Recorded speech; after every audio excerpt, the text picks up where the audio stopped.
all set and ready. So, all right, good stuff. There's the thumbs up. Thumbs Look at up. that. Okay, Here we go, folks. great. Hi, everyone. Hello. Welcome. Today is Saturday, July 30th, 2022. My name is Jamal Brathwaite.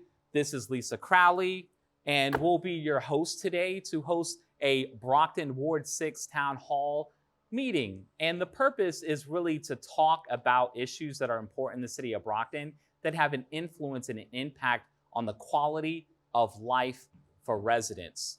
So there's 5 topics that we're gonna talk about today, and we're open to other ideas as well. The first topic we wanted to discuss is the concept of a sports complex that is contractually scheduled to be built in Ward 6. So we'll talk about that, conduct a resident assessment of the situation. The second topic that we're going to get into today is talking about the Aquaria contract. Aquaria is used as our secondary source of water here in the city of Brockton. So we want to have a public discussion about that. The third topic we're going to discuss today pertains to infrastructure of our roads, our bridges, our water pipes, our sewers, and to understand that from a public point of view and how that impacts the quality of life for residents and what residents can expect and what residents probably should do to encourage more investment in Brockton. So the fourth topic we'll discuss is the business environment in Brockton. How friendly of an environment is Brockton for businesses? What can we be doing better? What are some observations? So we have a couple people who are business owners here in Brockton that will join the symposium here to have a discussion regarding that. And the last topic we wanted to cover is Brockton beautification. What does that look like? And what steps are we taking to achieve that? And we'll end by opening up the floor for anyone who wants to talk about a topic that we did not discuss that you think is important. And so, but after each topic, we'll open up the forum for everyone here to provide input, because most importantly, it's about the residents and understanding and having a dialogue. It's not about having a monologue. So to get things started, the first topic, now, so I'm accompanied by Lisa Crowley. Lisa Crowley's a resident. Lisa, is there anything you want to say? No, just about the sports complex, to give you guys an update on what's been happening. Obviously, you guys must know that it was either June 30th or July 1st that all of the grinders, the crushers, the excavating, the sifting, and the delivery of the gravel and topsoil to other projects that Mr. Rukas was working on has stopped. We had stopped the remove of park parcels, which are 10 acres, but the city had sold him 20 plus acres to be part of the sports complex. So when he got shut down by the judge on the 10-acre parcel of Remova Park, he shifted all of those operations to the city-owned parcels and extended all the way up to Farnham, Belding Circle. So those people were getting all the crushing and the grinding and the machinery and the excavators as well. And then Sprague and Gay, he was coming out of the emergency exit gate and bringing those dump trucks and tractor trailers up and down Sprague and Claremont. So luckily, the city actually issued a cease and desist. I believe it was June 16th. There was some negotiations for the following week, and he kept working, and it stopped the Wednesday before 4th of July. So that was great. Fantastic. It's like the neighborhood I moved into, you know, it's quiet. But he's appealing that, and he has a right to appeal that, even though he's agreed to stop. He's appealing it with the zoning board August 9th. The zoning board starts at 6 o'clock. Please, everyone, if you can make it, that'll be wonderful. But if you can't, send an email. Do both. It's zba@cobma.us. They will put those into the record that you're against the cease and desist, lifting the cease and desist. He wants to start again, which also brings up, so August 9th is our first date that we know about, that we have to fight him fighting for this construction debris waste site. The next step is, all in that same week, he went back to technical review. The technical review committee is one step in the site review plan process to build whatever he's gonna build. At the moment, technical review said okay to his plans and is allowing him to go to the planning board with the plans. Now, you can find the plans on the public documents. Can we pull those up? Which we'll do that in one moment. Okay. I just yeah. want you guys to know there's no indoor fields. And all he is using is the 20 plus acres of the city-owned parcels that we sold. There's like 4 fields, all outdoors. It looks like soccer and football, but you know, they can be utilized. There are 2 buildings. If you go in the plans, you can see that there are 2 buildings. One says it's for storage and maintenance, and it could be a building as big as 3,000 square feet to 15,000 square feet. The second building says it's for sports-related activities, and that's only 15,000 square feet. I haven't figured out what you can put in there that's in a concession stand, and all of that is on the city property. There is nothing on the 10-acre Remover Park property. It's blank, contours. It looks like the gravel pit that he has created. I have not heard if he's coming forward to try and do anything on that land, but we got to remember, all 32.65 acres are zoned for a sports complex. That original plan called for buildings and fields on all of those 32.65 acres. And an 800 space parking lot, which has come down to about 600. So we've got 2 things going on here. The planning board has yet to have a hearing. They've not scheduled a hearing. He has to go through the advertising process. We're waiting to see what happens. So keep your eye on that ball. But also, I want to hear from you guys. What do you want? I mean, do we still want Mr. Rukas to build the full one? The whole 32.65 acres? Or are we okay with some outdoor fields in those buildings that are gonna expire? It's only 18 years. The city property is deeded for 20 years from the sale of the city land, and we've already lost 2. It'll be another year before we get this, because the site plan review should go for couple months anyway. That first meeting of the site plan review board should not be, go ahead, do what you want, Mr. Rukas. That should not happen. It has to be a process. So we'll see what happens. Yep. So we got to keep our eye on that ball, but a lot of people are kind of like, what's he going to do at Remover Park? Is he going to try for this construction site or a building or excavating? My guess is yes, he's going to keep trying that. He's still in court. We're still in court. That has not been taken out. Nobody's withdrawn anything. So he is fighting for the Remover Park parcel because he owns that outright. Yep. The city has control of the 22 acres, but he has complete control of the Remover Park except for the zoning. Yep. So Lisa, the way I understand it, places of this field. What? I'm sorry. I know, that's okay. The places of this field is a misreading of law. That's one. Yep, he says it's a misreading of the law and that he wasn't doing anything. Yeah. Everything he was doing was legal. So we do need to fight that. The misreading of the law, we're dealing with that with the city attorneys and other attorneys in the background. But nobody thinks it's a misreading of the law except for Mr. Rukas and his paid attorney. We're hoping the ZBA sees that.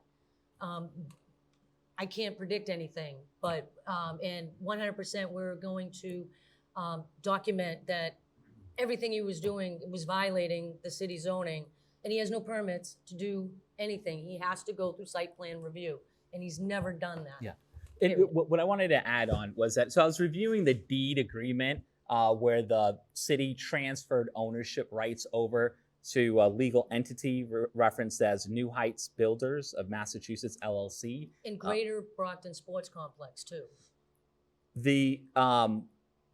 And so I appreciate that's another name that they operate under. That's where he borrowed the $2 million under. So what it is that now with this deed agreement, when you review it, you'll see that the documentation of this originates back in 2016, where this applicant had responded to a request for proposal that the city had put out.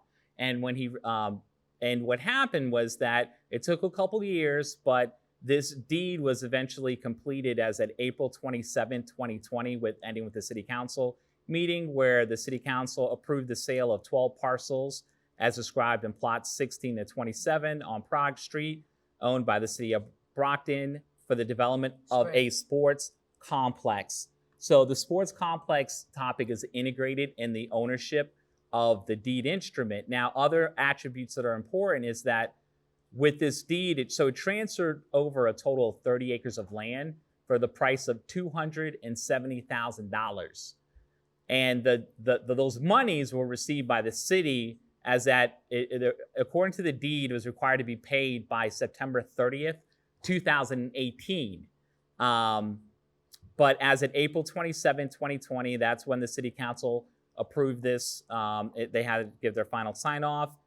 Now, what I also want to share is some attributes associated with this. So there's... Can I jump in real quick? Yeah, Which is really funny because he paid for it in 2018, but the sale didn't get finalized for 2 years. Mm-hmm. And it wasn't under Carpenter, it was under Sullivan that got finalized. So we're still trying to figure out what happened. Mm-hmm. Why did it take 2 or 3 years for this whole thing to happen? And meanwhile, he was building the whole time. He was digging and stuff, but residents who were complaining were sloughed off with, oh, it's site prep for the sports complex, and we're waiting for the finance. Site prep and waiting for the finance, and he's doing a loom business at the same time. So just to tell you what happened that we know about, we're still trying to figure it out, you know, and now we don't even have the real sports complex on the books at going to site plan review. Now, part of the deed includes a couple clauses that I think are really important that residents understand. It states here that the buyer acknowledges that the city has agreed to sell the property to the buyer so the buyer can construct at the property a multi-phase project with phase 1 consisting of no less than 3 outdoor regulation-sized illuminated soccer/lacrosse fields, a field service building with concessions, restrooms, field office, maintenance shop, and storage, and parking. And phase 2, and now phase 1 is contractually supposed to be done within 36 months of completion of this deed instrument. So we're almost 2 years in now. So now phase 2, which needs to be done within 5 years of completion of the deed instrument.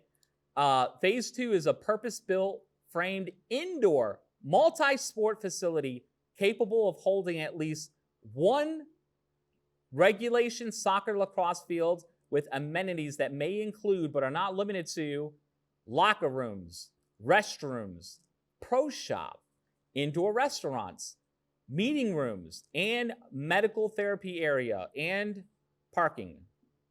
And so we've gone from a building of 127,000 square feet to Mr. Rukas's 15,000 square foot sports-related indoor thing that we don't know what it is. And a maintenance building that could be 3,000 square feet to 30,000 and nothing on the Remover Park site.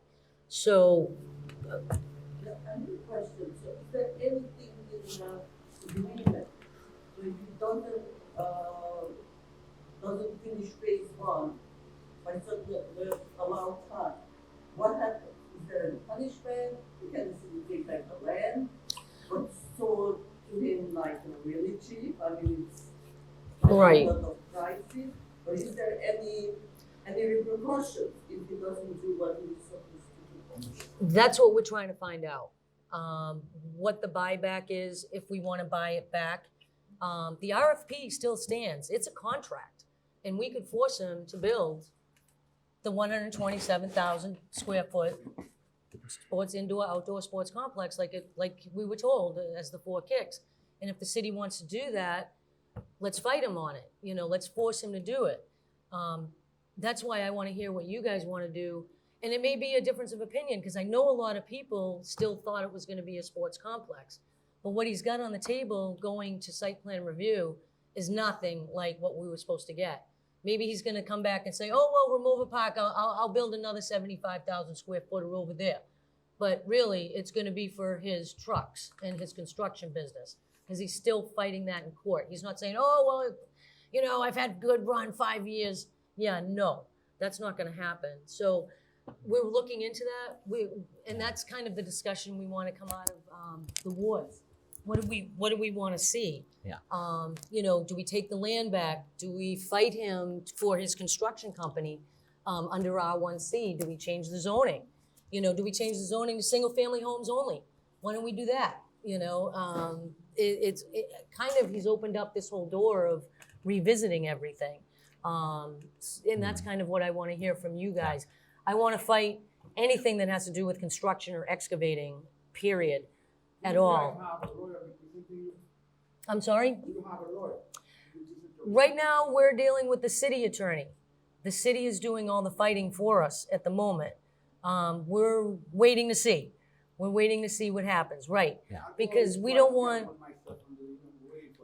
and we may eventually have to do that. You know, we're trying to kind of save our pennies before we actually go hire somebody. We've got to get to the planning board first, because this has all been a cease and desist order fight just to stop the business that he was running there and show that it was a business, and that he was violating everything, you know, under zoning and the RFP and everything else, because it really took a while for people to actually step up and pay attention to us without the help of our city councilor. Did you want to mention the fact that they are also going to be fined by the We're waiting. We're waiting for that. We're waiting for the soil tests. We're waiting for water tests. I've sent emails to the DEP. I know that the city takes groundwater tests. We should be able to get that very easily from the water and sewer department. So we should be able to do that. We're working on that. The DEP takes samples. The soil, we need to know. The DEP has told me in writing that there was no asbestos that they found. But what about lead, arsenic, and creosote? But also, he took so much stuff out of there leading up to that first March hearing. We don't know what really went on. Go ahead, Pat. Yeah, hi, my name's Patrick Quinn. My question is, when this plan was originally proposed to citizens in the city of Brockton, did Mr. Ruckus already have the financial backing of the sports complex and all that, and all the plans, the document stuff? Or was it just like, this is what I want to do someday? He had an awesome plan. We still have them. They're still around. 127,000 square foot building, at least 2 fields inside, concessions. It was an RFP. He had to have a plan in place. And yes, he had a letter from, I believe it was Mutual Bank, that said Mr. Ruckus was doing a great job flipping the houses in Brockton. He was really interested in it. We'll offer him the financing. And 2020, he got $2 million, and all we saw were trucks. And then eventually, a couple months later, we saw New Heights, Rock and Recycle on those trucks. Yep. And then we got a sign in December, gravel pit hours. So at this point in time, what I want to highlight is, you know, what can residents do? Well, on August 9th at 6 p.m., the Zoning Board of Appeals is having a meeting in City Hall in the guard room. All are welcome. And during that board meeting, one of the topics, in fact, the very last agenda item, is the topic of, it says the applicant is a sports complex, but I don't know if the topic necessarily is going to be at the sports complex or it's the appeal over the cease and desist. But as a suggestion, residents can come attend, and there's a public hearing element where they can speak to this project in whether they're in favor or against what the applicant is trying to get approved through the ZBA on that day. So if this topic is important to you, it's really important that you galvanize your neighbors to come out to City Hall on August 9th to attend that ZBA meeting to really provide input so the ZBA board can take your opinion and your experiences into consideration. Yes, John Juskinis. Consensus, but that's okay. Okay, sorry, my bad. All right. I just want to add, Jamal, okay, I agree, it's very important for people to be there, but I just want to let the people know that meeting is not on Zoom.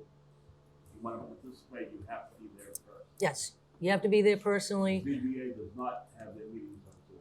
Yep, and it's the last one apparently on the agenda, so they start at 6, and depending, I mean, if you want, send me an email. I can get you on our text chain. We can give you an idea of what's happening while we're waiting there. I'll bring some coffee, some donuts. It could be a long night. Zoning board Yeah. can be a long night. Lisa, do you have any idea how many items are on the docket? Yeah, I looked on the docket. I mean, this is a rough estimate. There's maybe 7 topics. 7. So it's a very last And we're item. last. And The best for last. and I'm gonna get to Bob as the next person to speak. But one thing I want to highlight is that so that's one recommended action points that residents can take Yeah, on ZBA August is 9th. Huge. The we second- can't let him start again. We got to say no. And if you could send emails, that's key. Because if he starts up again, it's basically a special permit and a variance. That's basically what they will give him. I have very high hopes that they would say no, but you don't know. Yeah. You don't know. I mean, why they would, I have no idea. But be there if you can. If you can't, send an email. Another recommendation is that in the month of August, the Conservation Commission meeting will be having a meeting, and one of the topics is regarding an enforcement order, and the specific reference that will be on that agenda speaks to map 181-042 Claremont Avenue. That reference is specific to the 10 acres of surplus land that was a part of this No, purchase, let's remove a park. AKA also known as remove a park. It wasn't surplus. Just so you're clear. Okay, it's not surplus. Nope. Okay, not but it was a remove part of the wasn't. transaction. Right. It's part of the transaction. So once again, the Just to be sports clear. complex. As a suggestion is that the Conservation Commission meeting has not been published on the city calendar yet, so we don't know the exact date, but it's probably going to be the 3rd Wednesday in August, approximately about that date. Once again, that is another meeting that residents can attend, and that will most likely be available on Zoom. So you can attend in the comfort of your home, and as that speaks to the enforcement order, you might find, especially if you're a resident, that is like a really appropriate meeting that you want to attend to speak to what the quality of life has been like over this construction process. As Go ahead. well as the folks who have been having flooding on Claremont. There's the original Remover Park entrance was on Claremont, and Trout Brook is there. There's a wetland, and I'm not exactly sure about the enforcement order. I'm still waiting to get a copy of that, what it exactly says, but I know it has to do with Trout Brook, because there's wetlands across from my house, and that's Trout Brook, and it runs all the way down to Claremont. But he's got big dirt piles on it, and timber piles, and rock piles. So all I can garner from the meeting agenda and the meeting that we were on Zoom was that they want him they're doing something, they want him to restore it, but I don't exactly know what they're restoring. And I just got the documents, but I went to Elton John the other night, so I stopped paying any attention. Thank you, Lisa. We appreciate that. I want to acknowledge Bob Ford. Yes. Yeah, one thing to do maybe next step, is get the EPA down here, and let them test everything on that site. And if that's proved to be hazardous, they have to do another sheet and desist, but they're gonna make them clean it up. But there's about a year ago, there was a smaller dump site in the city of Lynn. Similar situation, right in the middle of a residential area. The EPA came down, they found toxic waste there. They were ordered to clean up, plus a hefty fine. And for those who are watching at home, in case you didn't hear, this very resident that we're so proud of, Bob Ford, he highlighted the importance of the EPA being aware of what's going on the site so they can conduct their own testing. And so, yes, and that sounds like a suitable recommendation to make sure that the site is compliant and it's fit for humans to coexist that abut this property. We're trying to get them in, and we're waiting to see what the DEP and maybe even the judge does for fines, because he continually, from March to the end of April, violated enormously the city's cease and desist for months. And it was not until the judge, for 2 months basically, it was not until the judge upheld their cease and desist did he stop. And that's when he moved to the city-owned parcels that he bought from the city for the sports complex. And then everybody else was affected as well. And that has finally stopped. So yeah, there's so many phases to this battle at this point. And I know in the paper we were like, yay, cease and desist is over. No, it's not. But that was huge that the city issued that, because we didn't know if they were going to do that. And me, Michelle, and a couple others, Jamal, we were gearing up for another demand of a determination from the building inspector, not knowing what we were gonna get, and then forcing another hearing. But that was gonna take another 2 months. So the building inspector coming down with a very extensive cease and desist. I mean, that covered everything. He can't, nothing, he's not supposed to do anything except remove stuff, per the DEP and per the city. We'll see how that works out, but so far it's been good. Trucks have been in and out, his own trucks. Can't see what's in it. I don't see the asphalt, brick, and concrete going down. So I have, It's quiet. just to back up for a second, the CBA, on the 9th, who is the applicant Greater Brockton Sports Complex. and what are they appealing? He's appealing the cease and desist of the city-owned property. So he wants to continue operating a business that he shouldn't have been operating in the first place. Correct. Absolutely, yep. And it's the same guy, it's just a different company name. Okay. He's got New Heights Realty, New Heights Construction, Greater Brockton Sports Complex. And then you can just look him up under Mark Lucas and you can check out his properties all through the city and other places. But yeah, it's Greater Brockton Sports Complex that has filed it, but that's him. That's him. I want And he to. wants to keep doing what he's not supposed to be doing, and he's not supposed to be doing, and he still doesn't have permits, and he's still got to go through the process. So I want to acknowledge we have another resident, George Brickhouse. Yes. I apologize for being late and. No, thank you for coming, everybody. To speed. Yeah. If I could get George, if you could speak up louder, just so that folks at home can hear you. I apologize for being late, and if I'm understanding correctly, that as I got information from Jamal, I'm very grateful for, and hope that it continues to update when and where meetings will be held. The premise is that this gentleman has lied about what he's doing. Do I understand that correctly? That's pretty much, yeah. That's That's our stand. that's why I keep calling it the alleged sports complex, because it's I'm alleged. just a country boy, and that's just the way I try to deal with things. Is there a desire to have a sports complex? That's the thing. I mean, So for everyone at home, so they could hear, just in case they didn't hear George. So he brought up the question: do residents still want a sports complex? Let's hear. Yes. I think this person has been lying about it for years. So if he says, yes, he's gonna build a sports complex, can it be believed? I don't think so. I mean, I don't think, even if it's a sports complex, it should be somebody else. Should be somebody else. This person is not, I don't think he's willing to say anything and just do whatever he wants. exactly. And if he gets permits, right, if he gets permits to do anything, we're just gonna see all these trucks again, and they'll sneak it all in, and I don't have any trust at all either. I agree. The reason that I asked, is there a desire for a sports complex, is because we have a building in Ward 4, I believe, that's been vacant for a long time. It's known as the old Kmart building, which has a large parking lot in front of it. Mm-hmm.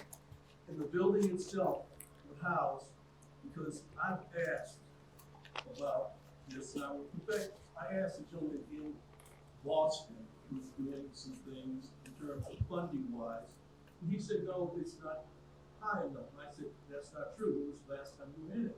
He said, a couple of years ago. I said, well, I was in it right before it closed. The ceilings are high enough for, number one, we do have a large population that plays basketball. We do have a large population that plays soccer. Mm-hmm.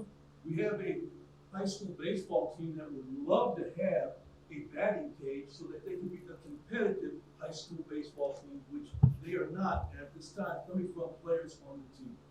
There's room enough to put a rock climbing wall, there's room enough to have daycare, and there's room enough to have someone who's vendors coming in and out. So if we were desiring to have a sports complex, we already have a building that we would just need, I believe, to revamp. And I believe there's something called eminent domain, I'm not really sure how that works. Well, I mean, that's a big step for taking land. I mean, somebody owns it. Maybe we could talk to the owner and maybe he could talk to a developer. See, there's a lot that could happen. I agree, because that's just standing there still. I drive by and I'm like, that'd be a great sports complex. The city of Brockton The has Spice used Company in the Lithuanian municipal Village, but I guess they actually do stuff. to acquire property. So I don't think it's anything that they're unfamiliar with. I just believe it's maybe a desire, and maybe it could be just as I said. I'm a countryman, and I don't understand the tax ramifications and such as that. But if at one time they were in conversation with a film production company to lease the building, then why would they stop at that if there was an opportunity for, more importantly, for community's sake? You have bus lines that run down there. Youngsters would be able to get there. You have 2 high rises that house seniors. They would be able to get there. You have this access to the high school. Youngsters would be able to get there. So if that's what community is about, then maybe we can at least take a look-see and maybe bring that up as an option to this person who has gone astray in terms of what his desire is. Well, he doesn't own the land and he's not gonna buy it. Because he's still pushing for this. So I would talk to another developer. Okay. I agree with you. Yeah. But maybe we should have like a community conference on how to get a sports complex going if Mr. Rukas is not going to do what he said he was going to do, which at the moment looks like it. Right. I think just, I'll take my seat. I think just in terms of if communities, we're looking at accessibility, which is key for youngsters, which is key for seniors, which is key for that area. I believe that's Ward 4, Susan's ward. Yeah. And it would mean a lot to the commercial developments that are starting to take place in that area, the wards 3 and 4. I'm open, I'm totally in favor of it. You know, how Thank we you. get that going. thank you so much, We'll work George. on And Absolutely. yes, you want to say something? I would like to get back to Mr. Lucas for a second. So when he got a cease and desist order and he didn't comply, did he get any fines? Is that daily fines? Did he pay them? I mean, and I would like to know how much is the fine. Because if the fine is $100 and he makes $3,000 or $10,000 a day, what does he get? Yeah, it's more like 50,000 a day maybe, but we agree. We're still waiting. We can't move that process any faster. We're hoping. As a private person, if I decide to build another house on my land, but I'm not supposed to, Right. the building department will be there in 2 seconds and it's not. And if I keep building, I don't know what they will do. Right. We're waiting for If I DEP. wanna update my bathroom there right there, Right. or update my kitchen there, right there. So I don't understand what. It's why been- does it take years? It's been about equity. The only answer I have, Anna, for that is just because it's Mr. Rukas. He knew everybody, and nobody wanted to believe what he was doing. Our friend's not going to do that to us. It took so long for people to actually see. I'm telling you, We're waiting. corruption. I want the DEP. Because that's what it sounds like. I mean, It's who you know. Willful blindness, I think I called it in March. Willful blindness. So We're hope. I know. Yeah. I know. So what I want to highlight, just because I'm conscious of the time, Right. everyone, right, I is know. that we have another resident who has not spoken. Yeah. Well, honestly, I think he's the one who got the building inspector to do the cease and desist, but he hasn't come out one way or the other. But the cease and desist got put in place, the original cease and desist, where I'm almost 100% certain Mr. Mayor Sullivan making that happen. Right.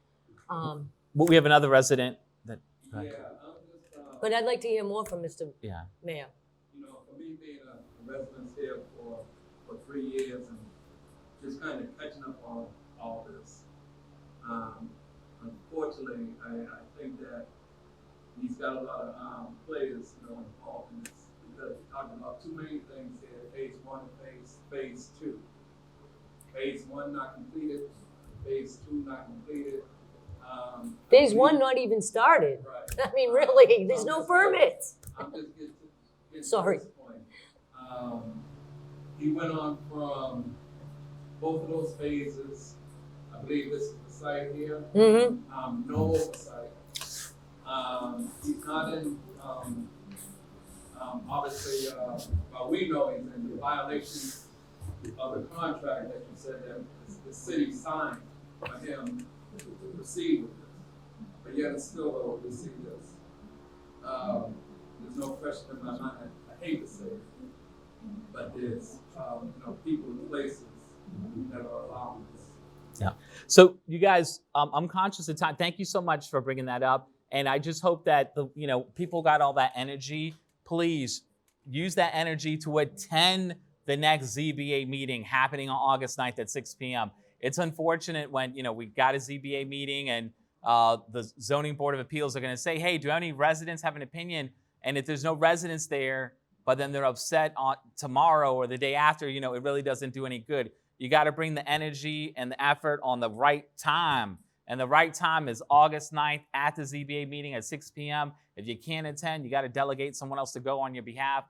Send an email to the planning. You can send an email to the building department and say that it's for the ZBA. Another action point for residents is look out for the Conservation Commission meeting that's going to happen in August, which isn't scheduled at the moment, because that will include a topic regarding an enforcement order on Claremont. So, save that energy for the right time and please be in attendance. At this point in time, we're going to segue to the next topic where we're talking about Aquaria.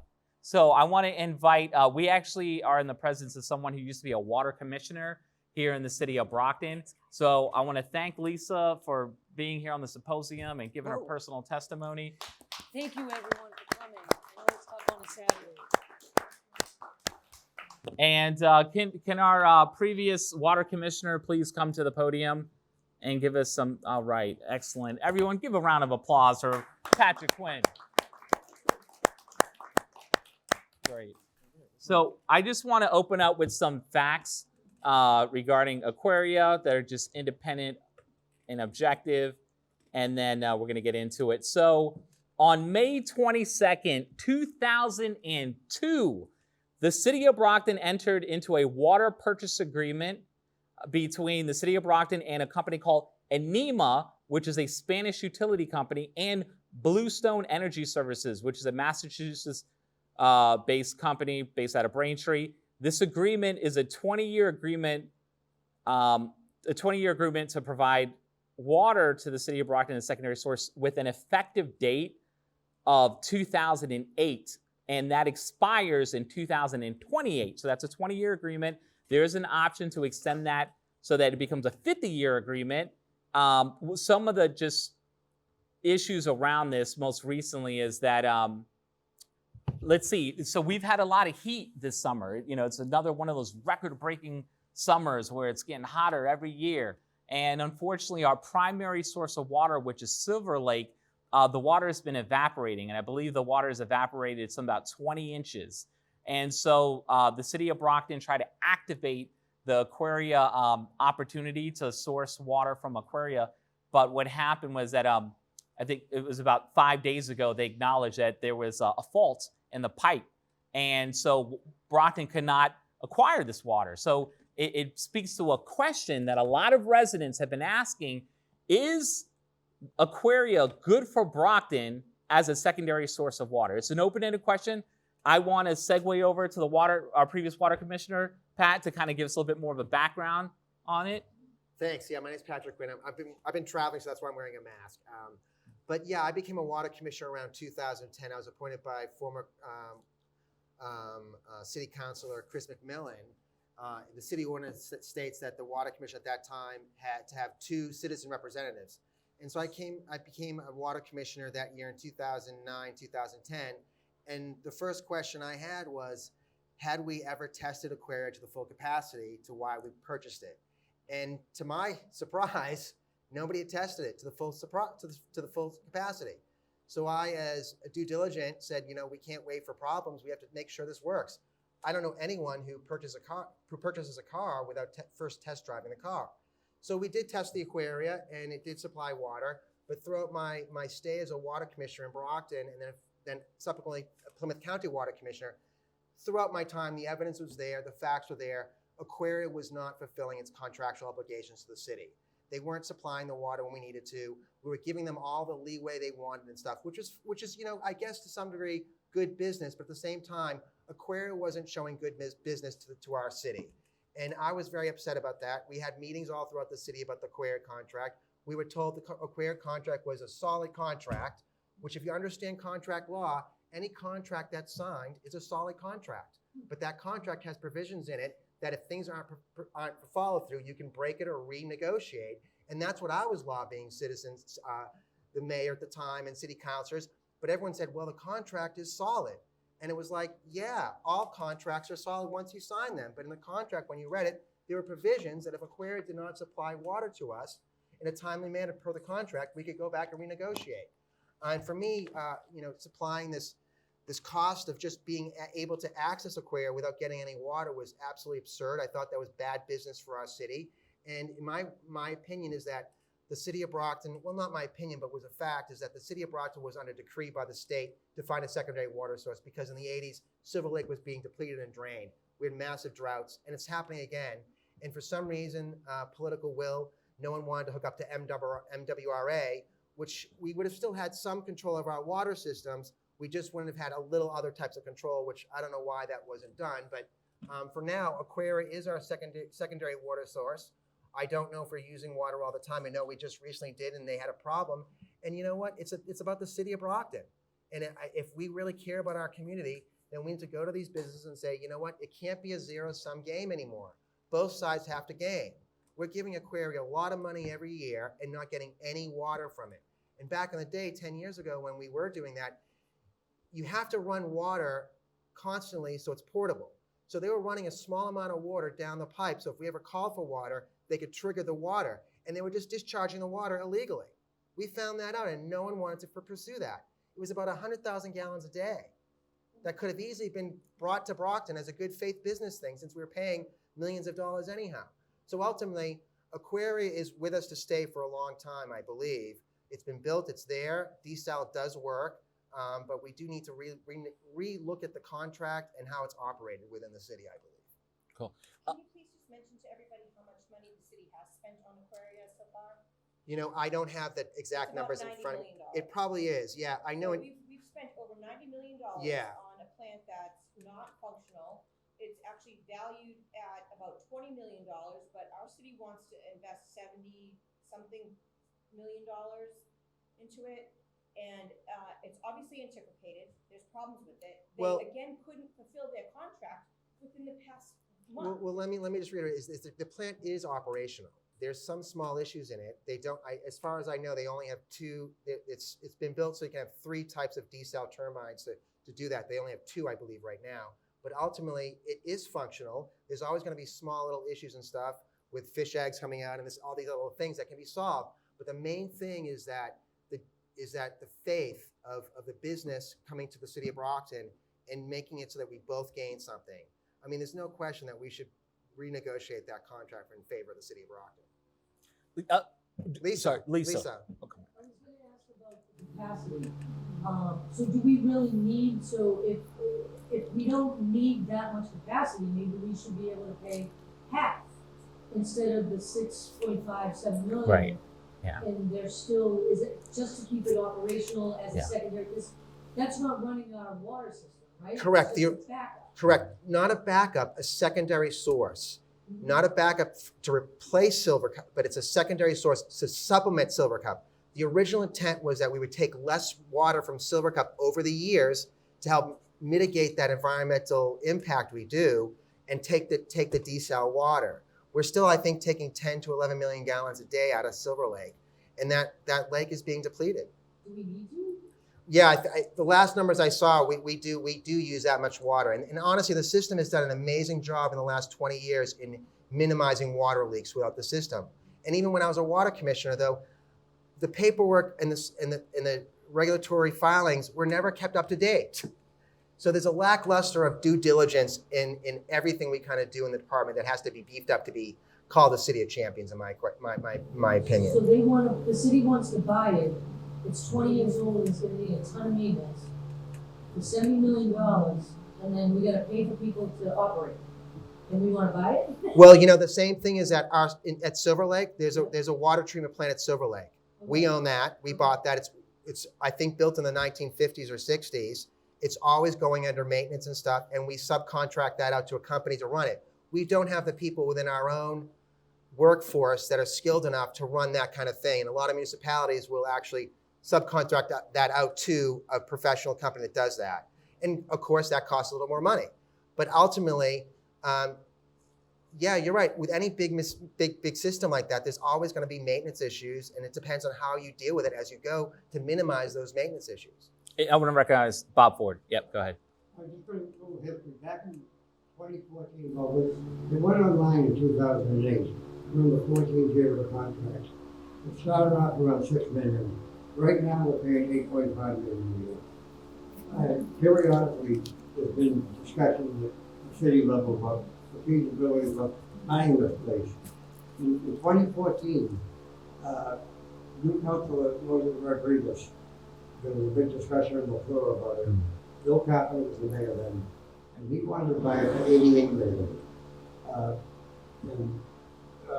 Mr. Rodriguez asked Mayor Carpenter, have we ever put Aquarius to the test? And Carpenter cites up and got John Conley up there, the CFO. He turned around, Brian Frieden, the water systems manager, was in the back row. Brian gave him a thumbs up. So John Conley, he had lived a little bit. He said, yes, we have. And he said, they passed the flying colors. Kate Atkins, who was the water commissioner, got a hold of the actual report. In reality, they were supposed to give us 3.5 million gallons of water per day for 38 periods. Mr. Condon stated that they did and passed the flying colors. Reality was we only hit 49% of the goal. I have that report of the water. Yeah, for that to add to that, Mr. Ford, Mr. Ford, is you're correct. For some reason, they'd asked to supply 30 days of water, and we only got a week out of it. And hold on, and what happened was that our CFO said that we got it 30 days, and it wasn't correct. There's actually another meeting that I spoke about that. I had the numbers too, and so I don't know why people were mischaracterizing the facts. Yeah, but either way, what's happening too, as the contract goes further to its expiration, we have more leverage. Because here's the thing: if we don't renew that contract, that plant just sits there. They don't get any money. So we are in a very good point in a point of negotiation to say, hey, we want to get this plant for less money than what you guys want it for as the year goes on. Because if we don't want to renegotiate that contract, it's just going to sit there. And the pipes are all hooked up to Brockton, nowhere else. Lisa, you got a question? Lisa's got a question here, Bob. If we don't renegotiate the contract, where would we find another secondary source? MWRA. Well, that's correct. So you understand is that the city of Brockton was under a decree by the state to have a secondary water source. At the time of building the Aquaria, MWRA was an option. I'm not too sure the political reason why we didn't go there, but when I was a Brockton Water Commissioner, hold on, when I was at the Brockton Water Commissioner, MWRA had an excess of 100 million gallons a day. They were looking for communities. They were looking to give communities a deal to hook up, like a penny on the dollar hookup. And we chose not to do that. I think I don't know why politically we chose not to. It would have benefited the city. Ultimately, in the long run, I think it would be good to see if Brockton could move to also hooking up to MRWA, is that what it is? MWRA. Sorry, I'm exhausted. I've been traveling, so ultimately, so that we no longer use Silver Lake. Silver Lake is a natural resource that's in that whole water system. We're taking water from 3 different watersheds, which in today's day you don't do that. Back in the 1800s, you did it. And so if we could hook up to MWRA, right, yeah, in the future and minimize Silver Lake, then we would have a desal and MWRA, and now we'd be the stewards of being environmentally friendly to the rest of rest of Plymouth County. Although we still have the Brockton Reservoir, which we get about 5% of our water from every year. And that's up near Harrison Boulevard and Avon. And recently there's some property around that was for sale. I lobbied the city councilors and the mayor to go and purchase that as a protecting the watershed. Because 2 years ago, there was a report that there was an excess amount of some type of chemical, chlorofluorides. Yes, and chances are probably from just runoff from the highway system there that leached into the Brockton Reservoir. And if we could have bought that acreage, we could have created a buffer zone for that, which is actually right next to W Field Park. It was a no-brainer for those people who believe in how to make things better for the future in a win-win situation for both parties. And so that's my take on Aquaria. I think it's something that we needed. It's a great thing. It showed that we can do that, and other municipalities and countries around the country came to our desal plant to say, hey, we can do this other places. It's just a matter of how it was managed and how it was put together and what we get out of it that I think is the issue. Go ahead, Bob. One way to complain about this Yes. 30-day test study. Yes. About 5 days into the testing, there was 4 days that they broke down because there was zero water to Brockton.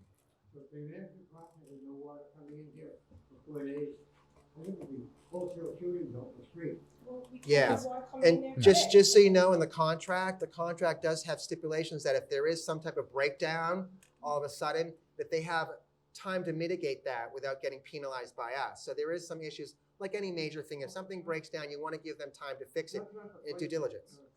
No water coming into the city for 4 days. I understand that. That's a very important thing, and that's one reason why maybe we should have another source as well besides Silver Lake. Right now, a Korean company owns it called GS Enterprises. They bought Aquaria from the NEMA about 7 or 8 years ago, and they bought 3 facilities. One in Dayton, one in Texas, and one in Dubai. And they paid about $40 million.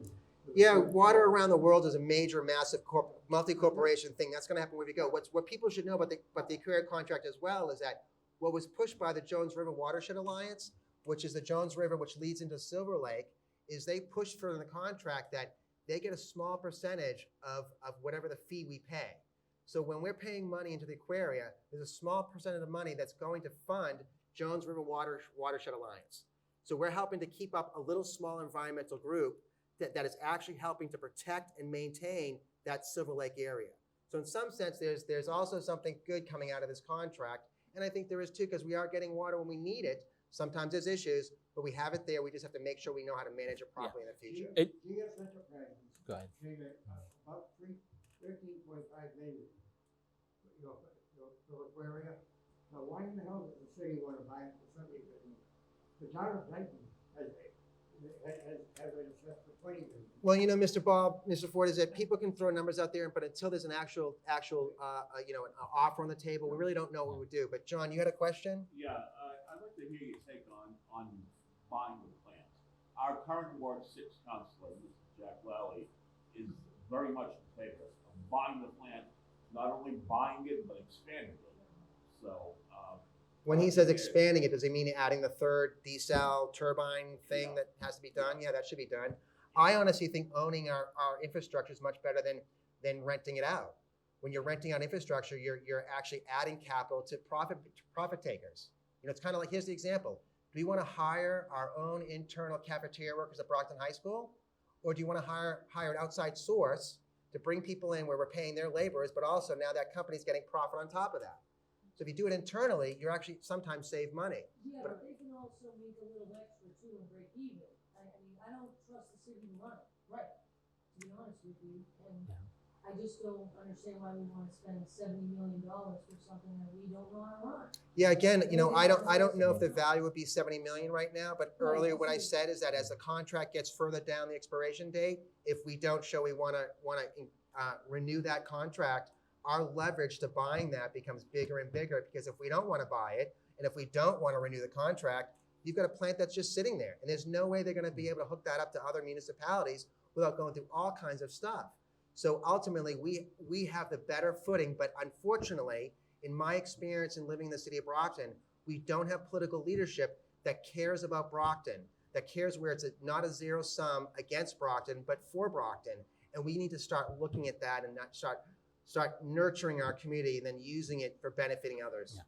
So you just mentioned other towns coming in. They haven't come in in 20 years. Do we expect them to come rolling back in now? I know we've got a drought, but I remember when this all happened, there was droughts everywhere in like the 80s into the 90s.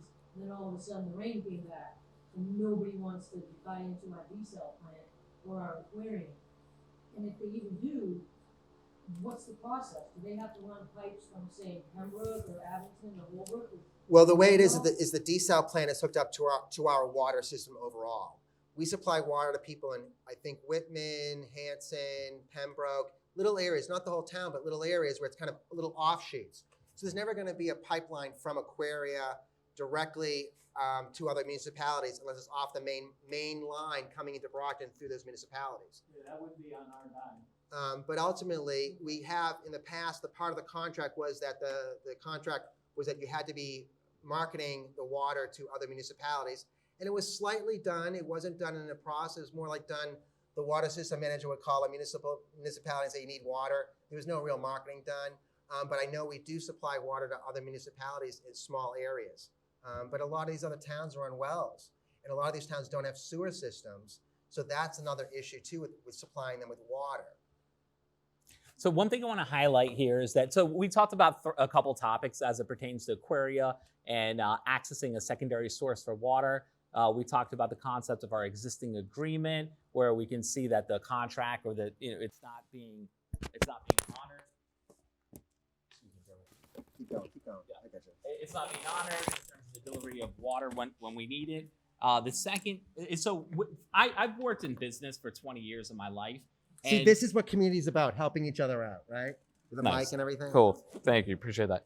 So what it is that, and so when a counterparty to a contract is not performing, there's a concept of something called service credits. Now, I believe that the city of Brockton pays the counterparties for this water agreement on a monthly basis. Yeah. So we just had an instance 5-6 days ago where we couldn't source water. So that should trigger an event to our law department to say, hey, we need to push back on, and this is what my personal suggestion is as a resident, is that we should be asking for service credits. And a service credit would be a case, and there's a couple of different ways that it can be managed, but it's a case where we would get credits where we wouldn't be paying for a period of time until they can confirm that they can start delivering. And there needs to be a reconciliation and accounting process around service credits. And that could be something that could be renegotiated within the contract because they're not fulfilling their end of the bargain of the contract. Mm-hmm. And we could easily go to them and say, hey, this is what we want to do, period. But unfortunately, there's this overall aura of like, take from Brockton. Take, don't care. Yeah. I don't know why. So you guys, at this point in time, I'm conscious of the time. We're about to segue to our next topic. Is there anything that people want to say more about Aquaria or one thing I want to highlight about the MWRA as a secondary source? I actually had a chat with the MWRA before we had this forum to learn a little bit more about it. And what it is that I'm showing a map currently on the screen of the MWRA, the Massachusetts Water Resource Authority service area. And so the closest towns that receive water is, well, you can see it's Stoughton, it's Quincy, it's Canton. We abut Holbrook, and when it comes to Holbrook, Randolph, Braintree, and Weymouth, they only get sewer-only services. So in order for Brockton to connect to MWRA at some future point in time, it's about 10 miles bird's eye view from Brockton to the closest connection point in the Blue Hills. It's not clear how much it's going to cost to install a pipe. I would imagine that the cost wouldn't be borne solely on Brockton, but it would require a intermunicipal agreement between Brockton and those adjacent towns that maybe they would share the cost of that kind of infrastructure pipe in the scenario that in some future period, Brockton wanted to opt into the MWRA. And for people who don't understand what an IMA is, an intermunicipal agreement, it's that when one municipality has to do something throughout another municipality, you create an agreement saying you're going to give us the right of way to do this for our city. So if we have to come back in the future, you're not going to stop us and say you got to pay us $1 million or something. And we had to do that with Aquaria, making the pipe from down in Dighton all the way to Brockton. George, you got a question? question, no, but just an observation. Mr. Ford, the gentleman to my left, Lisa, and you, Patrick, have all made reference to a continuous distraction by businesses doing business with Brockton. That seems to be a method that has been okayed by those who are in certain positions.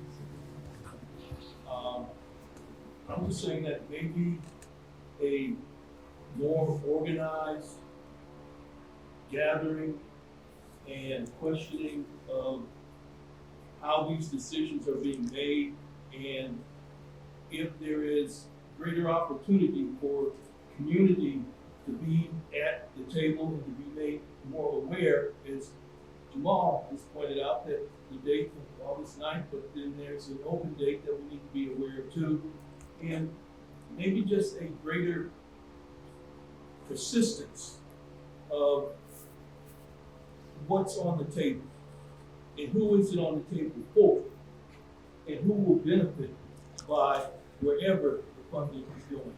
And if it's not Brockton, then somebody is shortchanging us. And enough is enough, because if it's been consistent, it's been okay. People are coming in here knowing that they can do whatever they desire to do in terms of dealing with Brockton. George, there's a 50-year history of the city of Brockton having business coming in here and playing the zero-sum game against Brockton. They gain something and we lose something. And that's a fallacy in capitalism for people want to play that game, and it doesn't have to be. If both parties can gain on both sides, both parties will grow. And that's the business in Brockton. I've seen it, a lot of us I could show you examples throughout my life here in Brockton where things are just made ridiculous for the city of Brockton, but some business gained. And if you had thought about it, that both parties could gain. And we can do that in this community. And that's what we need to do with educating the public, getting people to understand the facts and be critical thinking about all the subjects that are happening in the city of Brockton. You had a question? So I'd just like to know if Brockton loses and the business gains, what do the politicians gain by making bad business? Because they must gain something. I mean, nobody would say in their right mind, hey, let's do some bad business. Wow. You're right. I guess what you could say is that a lot of the elected leadership, in my opinion, just don't have the critical thinking to know to make the decisions. They're just going along with things thinking that's correct.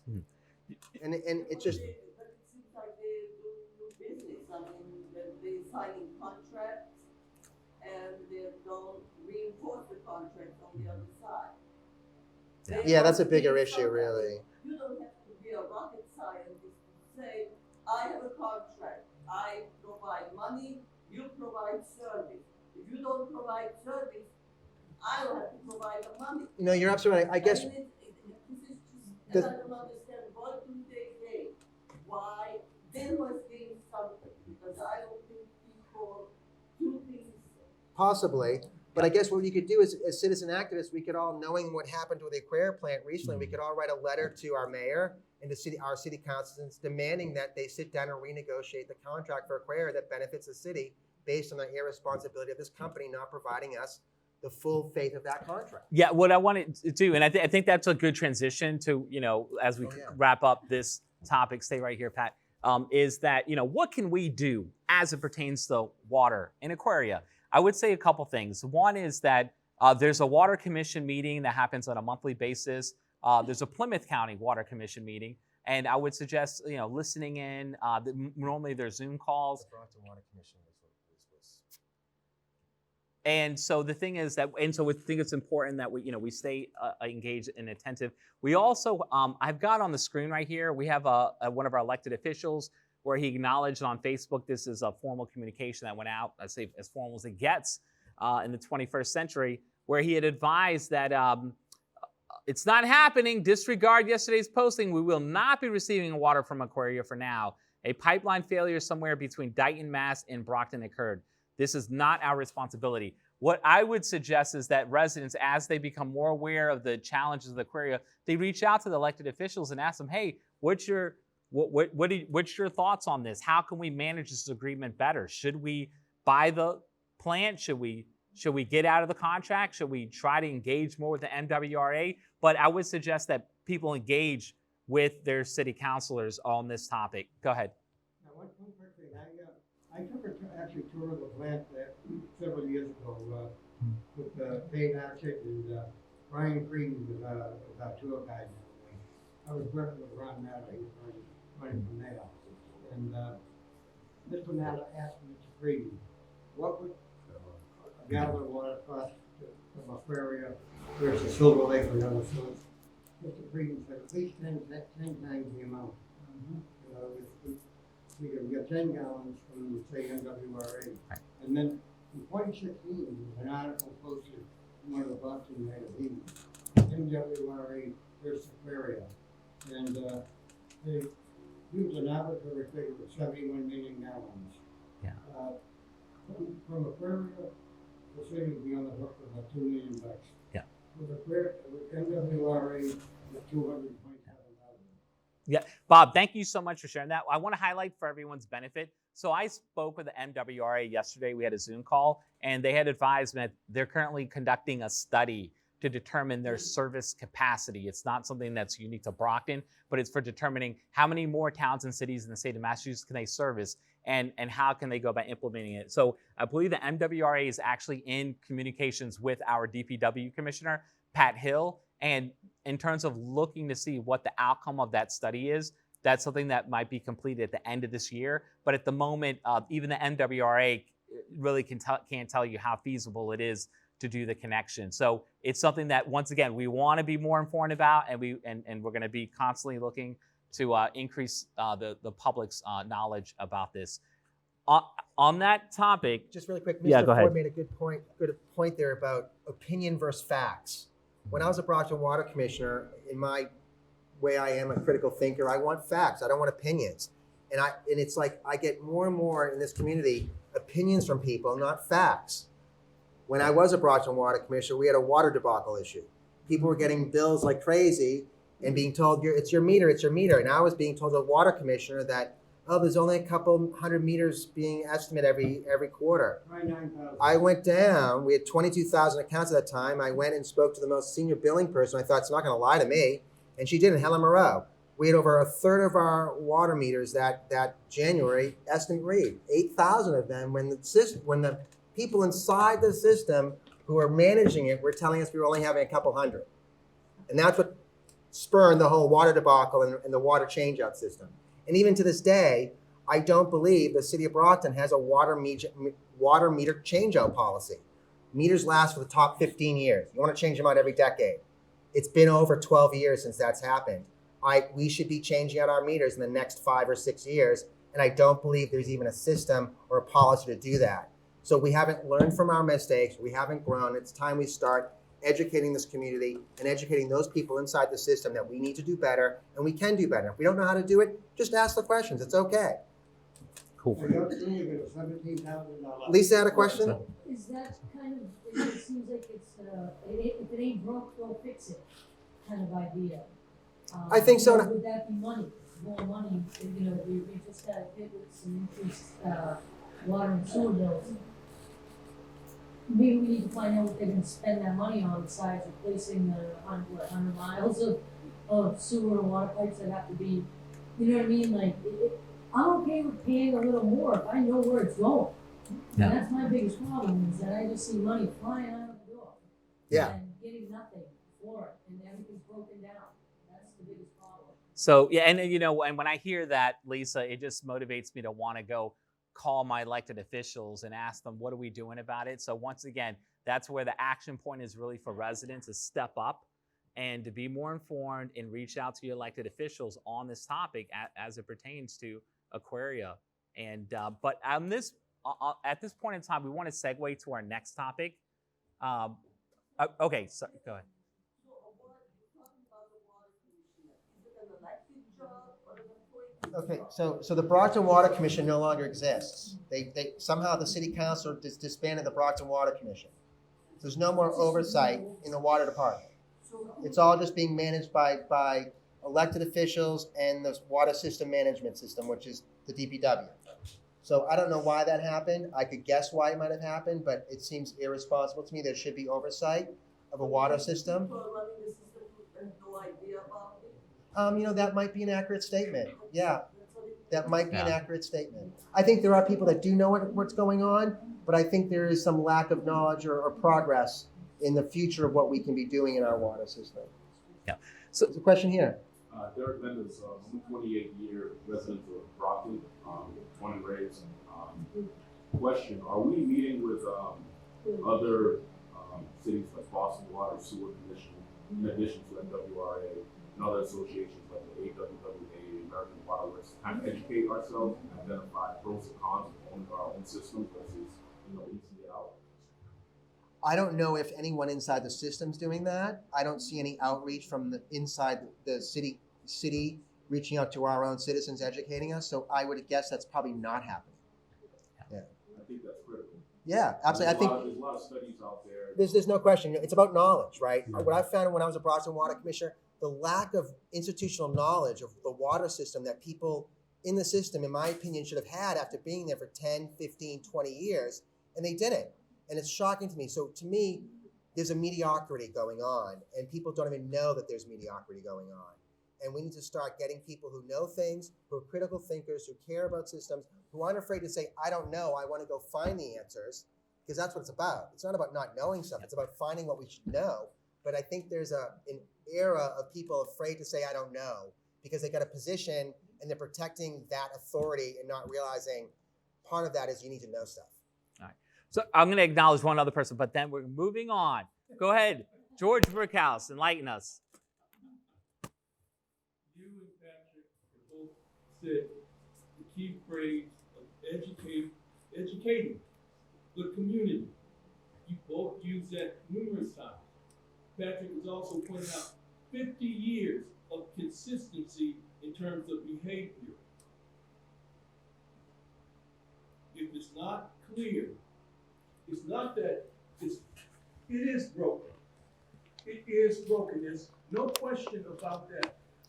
What we need to decide to do is, like you said, you can call, your city councilor, you can send them an email. I don't think that's going to change, because for 50 years, I think what has transpired is those who have come in have just followed what has been before them. It's a system. It's a system that is comfortable with who gets there. You're part of it now. You get the bennies that we have gotten, and that those who have come before us have gotten also. And you two both, knowledge, education. Thank you, George. System. Thanks, George. Thank you. At this, Can I add on to that? go ahead. I agree. Emails won't suffice. Showing up at the hearings is very helpful, especially when you get your voice out there. Run for office. There you go. Run for school committee. Get appointed to the planning board, the water commission, the school committee, anything. The conservation commission's got a couple of spots open. The planning board's got a spot open. I've applied to the planning board, but I might come to a lot of baggage with that one, so I don't know if I'll get appointed. I think I would give Mr. Lucas a fair hearing, but I'm gonna stand firm on a real sports complex, or we redo that. I don't know what's gonna happen.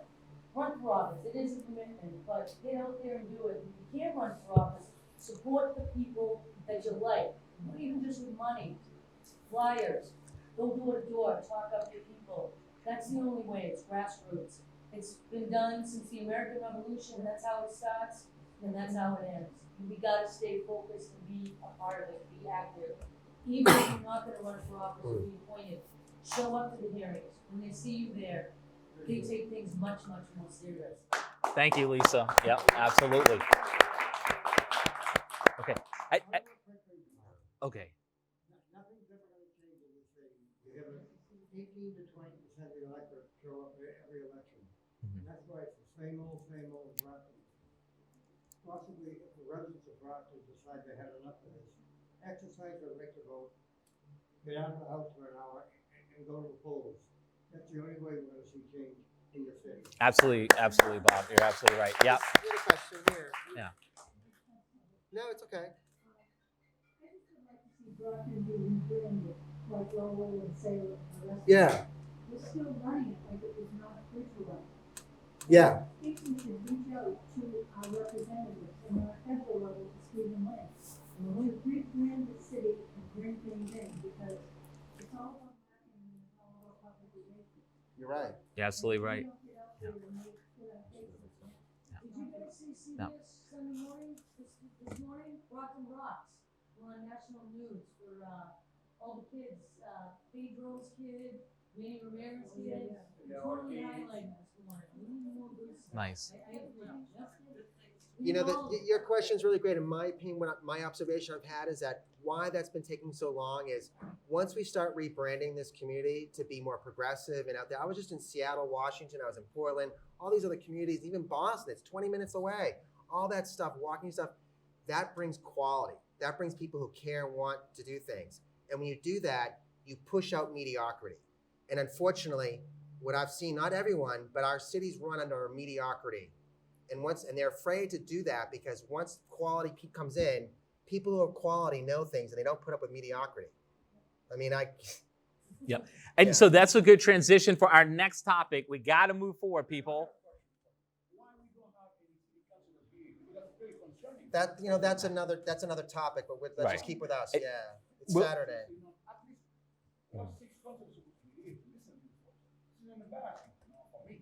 I don't know for you.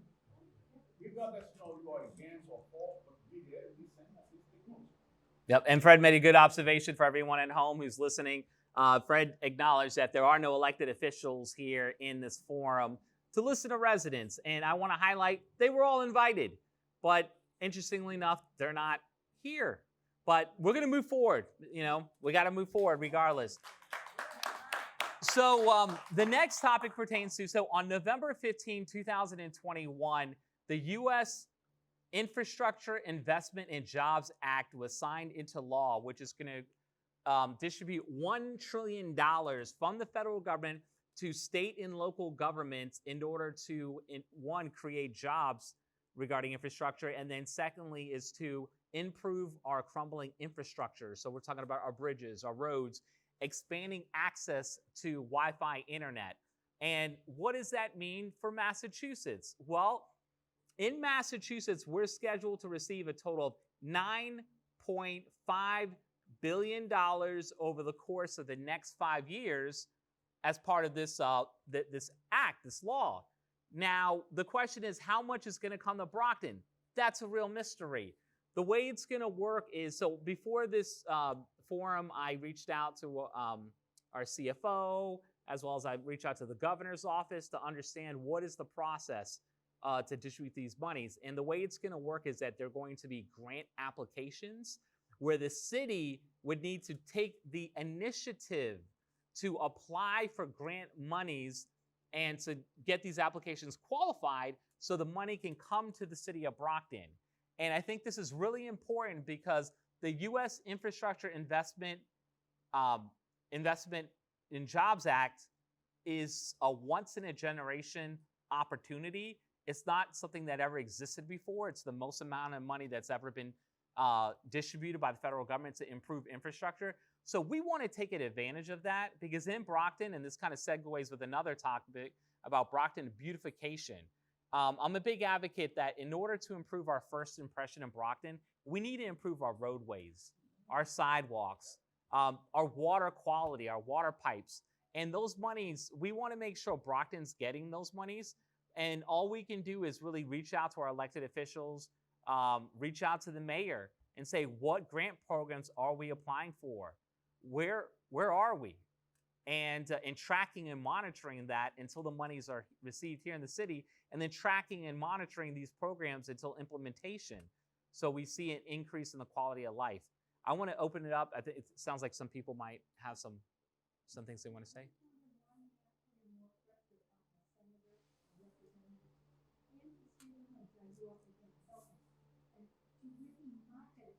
So I think a reputation is more than slumming place to live. So what you're talking about is so true, what we need our representative officials to market that, to push it, so that it doesn't go away, you know? And I don't think it's doing that.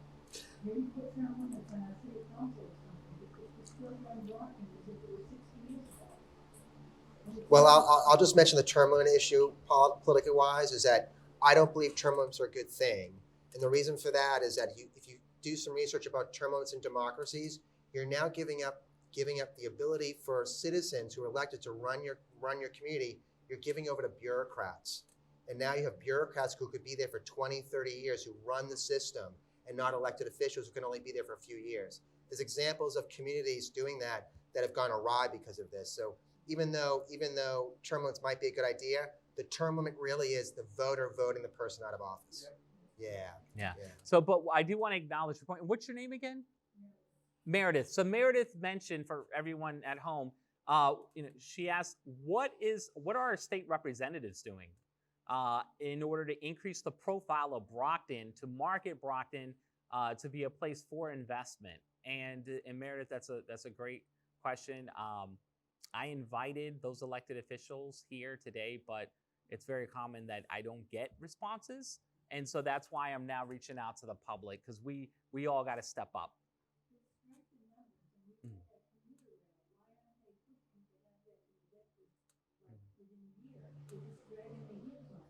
Yeah.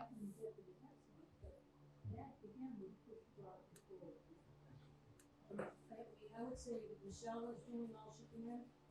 She's up at the State House. She will be here. She's the only one who helped us with the sports complex problem. And other people maybe in the background maybe don't know about, like the mayor's office. Yeah. Lisa, Lisa, really sorry. I just want to acknowledge. I want Fred. Thank you so much for coming today. I want you guys to come up here next. Fred's running. Yeah.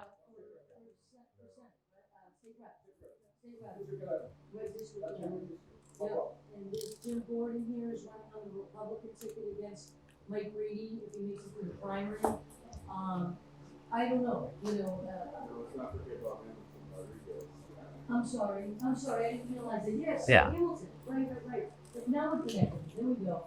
And he's running against Stephen Lynch. Stephen Lynch. Well, that's interesting. Yeah, that'll be interesting. I know Stephen comes to our town a lot, but yeah, keep pushing these people. Mike Brady, can anybody name a bill he's said, anything, you know what I'm saying? So it's up to us to vote them out. Bring 4 people to the polls with you. Get them to vote. And vote your way. To touch base on the business of Brockton, and Meredith, it's true that we need to rebrand our community. I think there's people in the system who see things right now and say, oh, that's what it is. They see the dirt, the drugs, the impoverishment. I see possibilities when I walk around this community. Because of my travels and my experiences, I know things can happen. Right. And yet the people who are here, who I think have been stuck here for years, who don't have that greater knowledge, think, oh, well, this is what it is. This is where the homeless people hang out. This is where the drugs are. That's what it's always going to be. I see with the will and the way and bringing a different type of economic class into our community, everyone's going to gain. And we have to start thinking that way. But it's going to be tough because there's a lot of levels of economic and class. And when you get down to the bottom of the barrel, the top of the barrel tries to take advantage of the bottom of the barrel. And that's where we're at right now, in my opinion. And I think we could do a lot better if we, as a community, don't make it against citizens and politicians and elected officials. Come together and let's get the answers for the solutions and the problems together and really put our foot down and say it's about Brockton this time, about nurturing the city of Brockton. I mean, I've lived here all my whole life, and the playgrounds, the schools near me, they're a mess. It's disturbing to me. It's not, and I know that we are understaffed and somewhat underfunded, but a lot of this is not that. A lot of it is just management skill and knowing how to do things when you can do it. Mm-hmm. And I see it in other communities. Great. We need to start demanding that this can get done. And if people can't do this in their positions, it's time to either teach them how to do it or get new people who can do these positions. Absolutely. Thank you so much, Pat. I want to thank you for joining the symposium. And we're going to go ahead and move on to our next topic where we talk about business.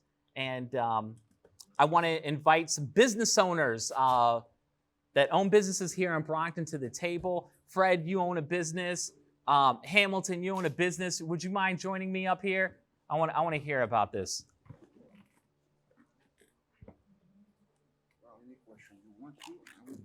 Oh, great. Here, you're welcome. Just put this. You guys just got to share it back and forth.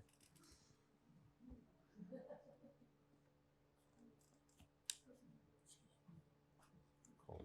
You want to put the water down here? Just, yeah, thank you. Great. Awesome. Excellent.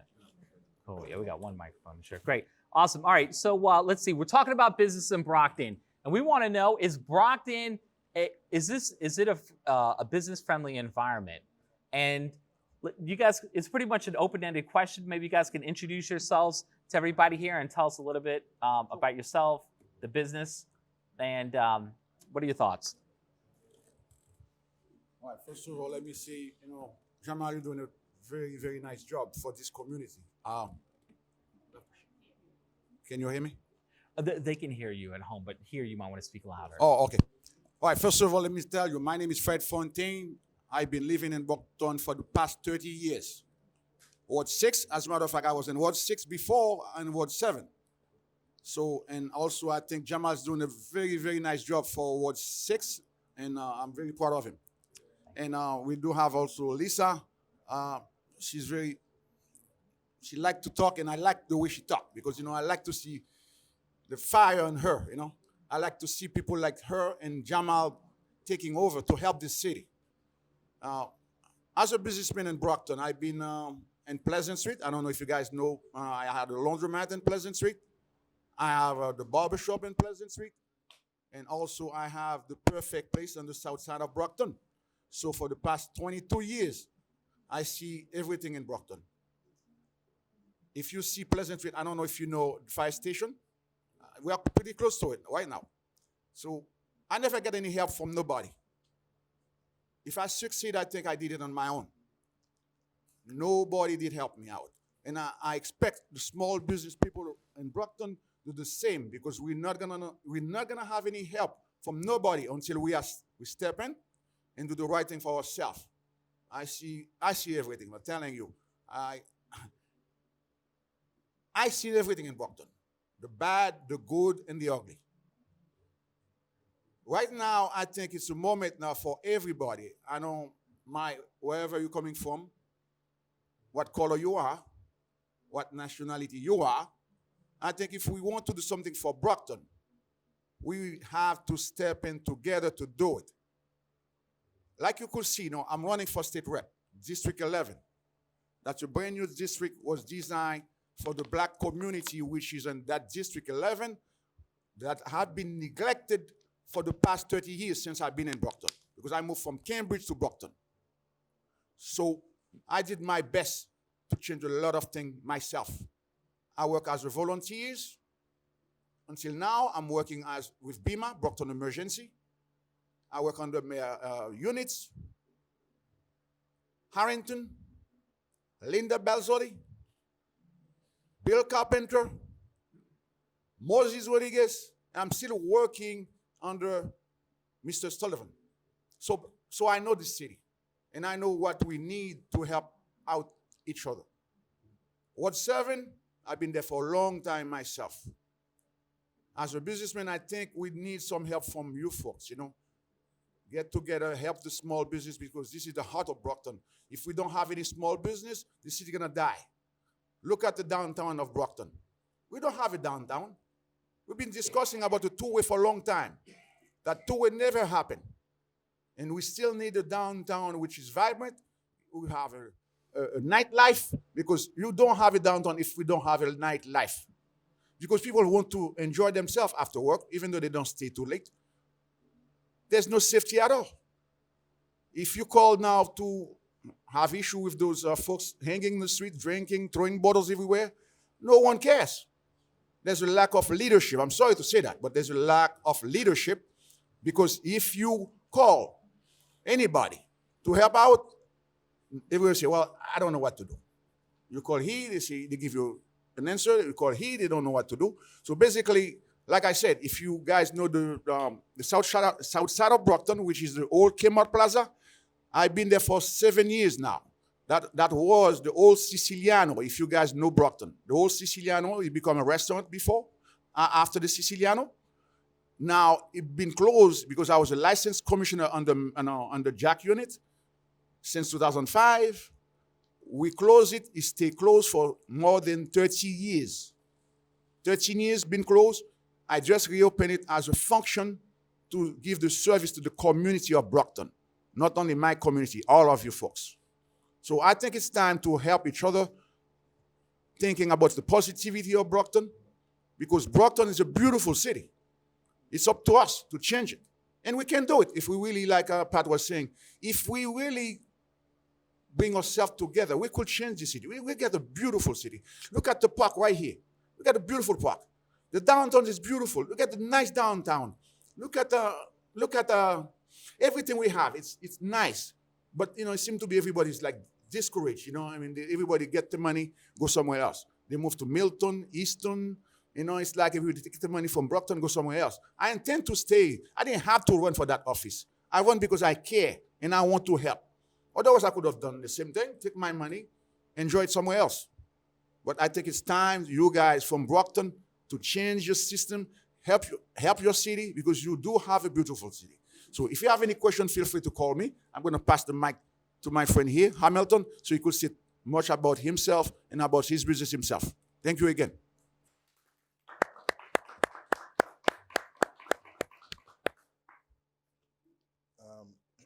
Thank you, Jamal, for giving me this platform for a few minutes. And thank you for sharing that that story with the crowd here today. Speak up? Okay, sorry. Okay. My name is Hamilton Rodriguez. I'm the owner of George's Cafe and 11 other properties around Brockton. I'm a real estate developer, real estate investor. I'm a real estate broker. I own 777 Real Estate as well, which does a real estate brokerage firm in all over Massachusetts and Rhode Island. I have a business in the Cape Verde Islands as well, property development and brokerage firm in Cape Verde. I feel that Brockton can do better as far as being inviting to small business owners. I feel that there's a roadblock in Brockton for business owners. The barrier to entry into Brockton is very low. The cost of doing business is low here. But when it comes to support from the city, I think they could do a better job as, promoting small business owners. My dilemma I have with doing business in Brockton is services. I'm not interested in handouts from the city and so on and so forth. All I need is a fishing rod. And I think the city could do better with giving small business owners a fishing rod. Because once they do that, doors open on our own. Quite frankly, I'm going through some issues right now with the city, with my business. But I'm fighting every day and I'm plugging away. And George's Cafe is still open, is thriving, is doing well because of the hard work that I've put in the past 3 years. Nothing was easy along the way. I'm still invested in the city, unlike others that use the city as an ATM machine. But I'm well rooted in the city, and I invest a lot of money in the city. As a landlord, as a developer, a real estate investor, I pump a lot of money into the city. I pay a lot of taxes to the city, a lot of other fees I pay to the city. But I'm willing to work with city officials to make things work properly for small business owners. And quite frankly, I'm not too happy with the way the city treats small business owners, and I'm also happy on the other side. And there has to be a balance where basically the city needs to promote their small business owners. And a lot of minority-owned businesses are coming into the city. A lot of big corporations are moving out. So that's a sign that mom and pops are taking charge of Brockton.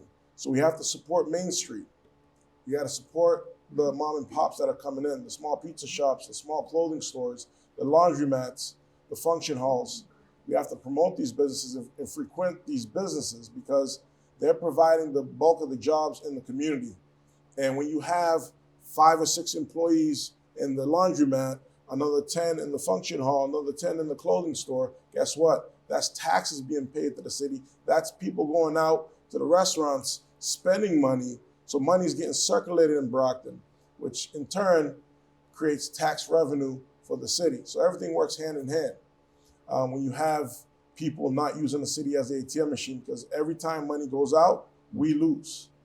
And I'll keep it at that. I'm also running for Congress, Republican candidate, and my heart is in the city of Brockton. My heart is in the 8th Congressional District, and I want to see this district thrive.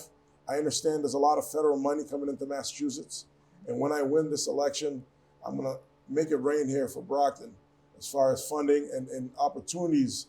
There's a lot of gaps where youth, businesses, residents need funding for services, i.e. Infrastructure. The city needs a lot of infrastructure help. I'm going to try my best to resolve this infrastructure problem. It's a money problem. Pipes underground, the sewer systems, the water supply lines, the streets, the roads. That's going to be one of my priority matters to deal with once I get into Congress. I thank you guys for your time. Sorry for taking up more than 5 minutes. No, that's fine. Could you let him know? So, all right. So, Hamilton here, he's running for the 8th Congressional District, which includes the entire city of Brockton. Hamilton, what other cities and towns are included in that district? It's approximately 20 cities and towns, which includes Whitman, Abington, Weymouth, Hull, Hingham, West Bridgewater, East Bridgewater, Westwood, Easton, Whitman. I don't want to get in trouble here if I miss a town. Right. This is Boston, Stoughton, Canton, Brockton, Avon. It's a bunch. So excellent. Thank you so much. I really appreciate that. If you guys put your hands together.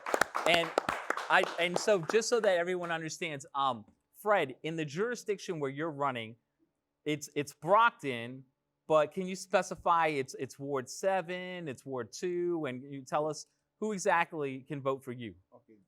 District 11 have Ward 7, which is included, Ward 7 have all precincts, A, B, C, D, 4 precincts. Ward 2 as well have 4 precincts, A, B, C, D. Ward 3 have 2 precincts, A and B. Ward 1, only 1 precinct, A. So that's basically small around. We can do it. And as a matter of fact, like I said, it's pretty easy. I'm going to run as on a sticker because, my name not going to be on the ballot. But the sticker would be provided to you. On the third, on the ballot, you will see my name not going to be there. So you're going to put that sticker right here on the blank part of it. We could make history in Brockton. First time you will have your first elected official and a sticker, which will be Fred Fontaine. So that sticker going to be provided to you, and you put it at the bottom part of it, and you're all set. That's simple, plain and simple. So we could do it. Cool. Again, Brockton, listen to that. District 11, I'm listening to you. You are listening to me. So very important for everyone. So, all the topics that we talked about today are really important. But in order to really see this into fruition, we're going to need everybody. We need everyone in Brockton to step up. Bob Ford, one of the things he mentioned in the public comment period was that in Brockton, we have a population of 105,000 people, and about 60,000 are registered voters, but less than 11,600, so less than 20%, actually go out and participate to vote. And so that's a very small percentage of the population. We're talking about less than 10% of the population of Brockton is determining who our elected officials are. That's managing City Hall, to manage everything from Aquaria to the challenges regarding infrastructure, to the challenges that businesses have to open, to being more friendly and more successful in the city. And so voter participation is very important. And so I'm a big advocate. So September 6th is the primary election date, and November 8th is the general election this year. So remember that as well. There's early voting, August 27th to August 29th. So you could go out tomorrow and vote early, or you could vote by mail. Jamal, we have a candidate here, Oh, yeah. Jim Gordon. Stand up. Would like to introduce him. Absolutely, yeah. Jim, please, here, grab a chair and let's hand him a mic.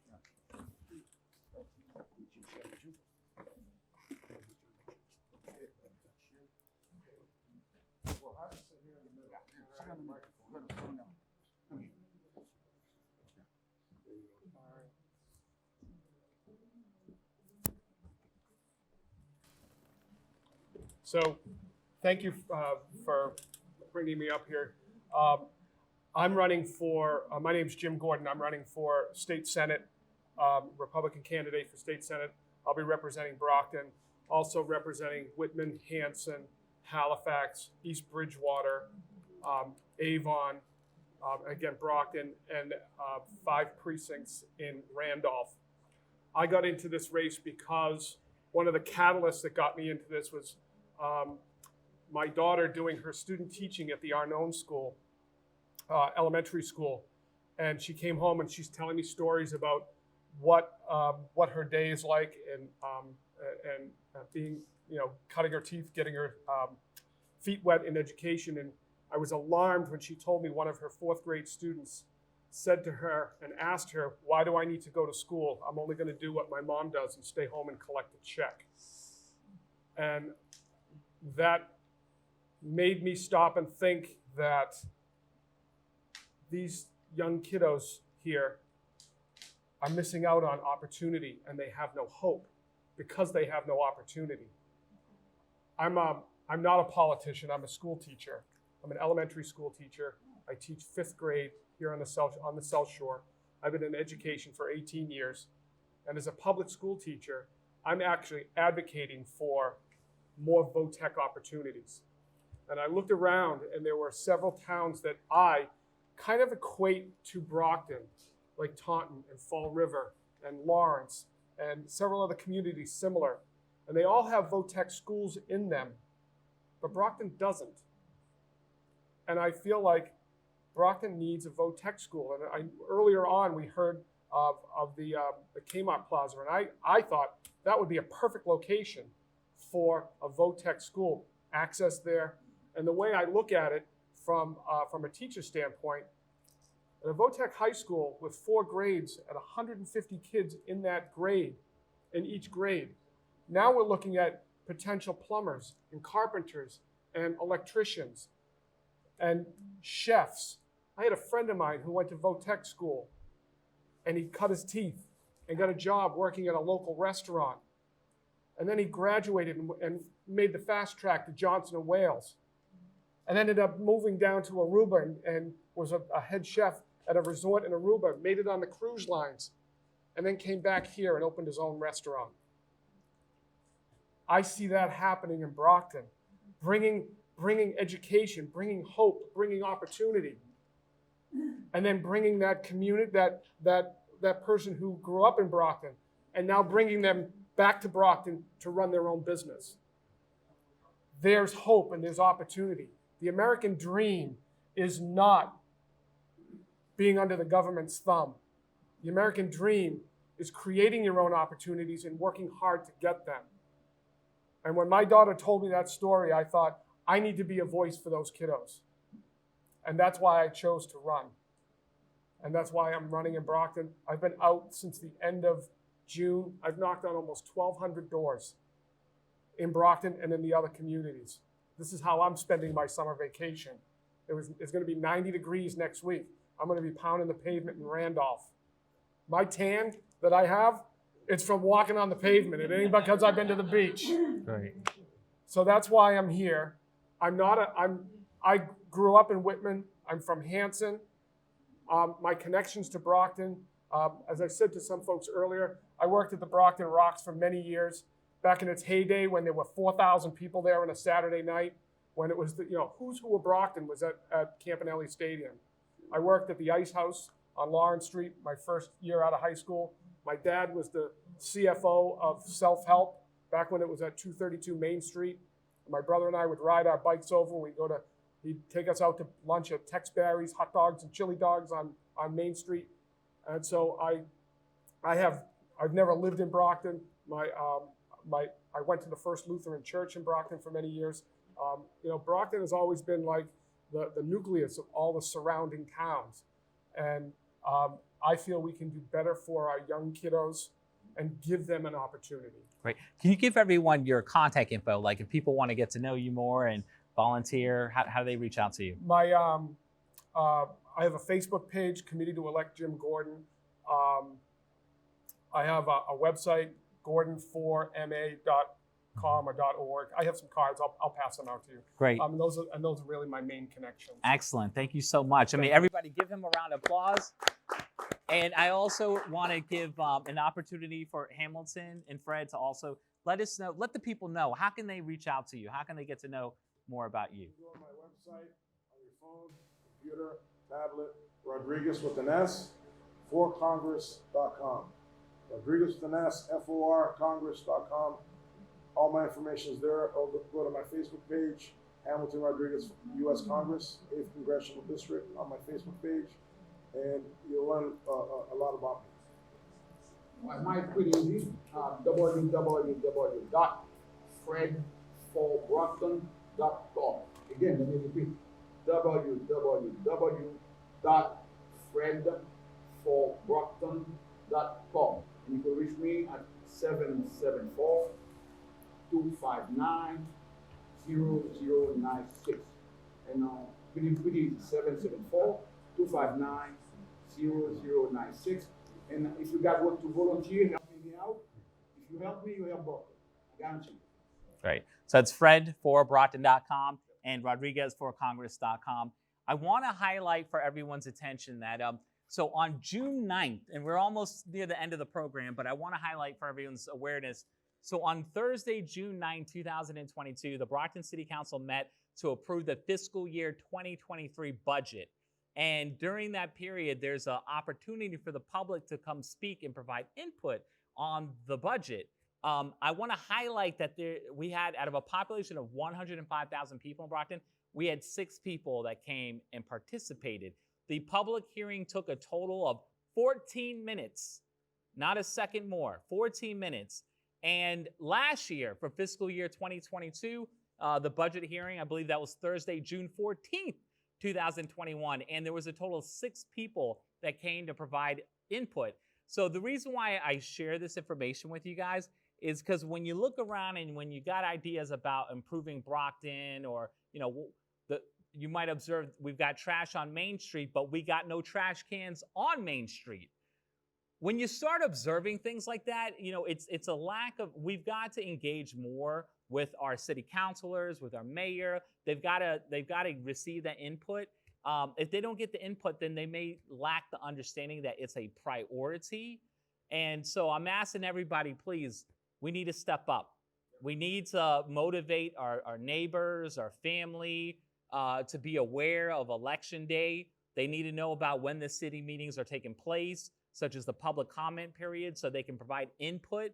I want to highlight that in December of 2021, every year, at the end of the year, the City Council will host another public hearing to determine the tax rate classification. Now, myself and a group of residents who attended the last hearing, and it contributed to a tax rate reduction in Brockton for residents, which is good. However, you'll notice your tax bills keep going up, and that's because the tax assessments keep going up. What I would say is that people, we really gotta, there's a lot of people in Brockton who've lived here 30 years, 40 years, their whole life, and they'll say, I know everything going on in Brockton, but you never see them at the public comment hearing. If you ask them questions, the most common response I hear is, I didn't know. And what I'm asking is for people to start adopting the right mindset, where it's like, well, it's about, well, how do I find out? How do I stay more in tune? When's the next time we have a public comment? So changing that mindset and being in attendance. I want to acknowledge Bob Ford. He's got his hand raised. Go ahead, Bob. I was one of those 6 that were there that evening, and it was already a foregone conclusion that the tax rate was going to jump again. I made this was June 9th, and I made the suggestion to the council that they had till the 22nd of June to ratify this thing. The minute we left, they decided on what they were going to do. What I suggested, maybe bring in an outside individual to go through everything, maybe get to the place. They just fell on deaf ears. And, Yeah. but I guess they were 20 million over last year. Yeah, well, yeah, so just to repeat what Bob said was that, so the total amount that was approved on June 9, 2022 was a total of $513 million. This is an increase in spending of $20 million more than last year. But when they approved that, they also approved another $16 million for our sewer infrastructure. So technically it's 513 plus 16.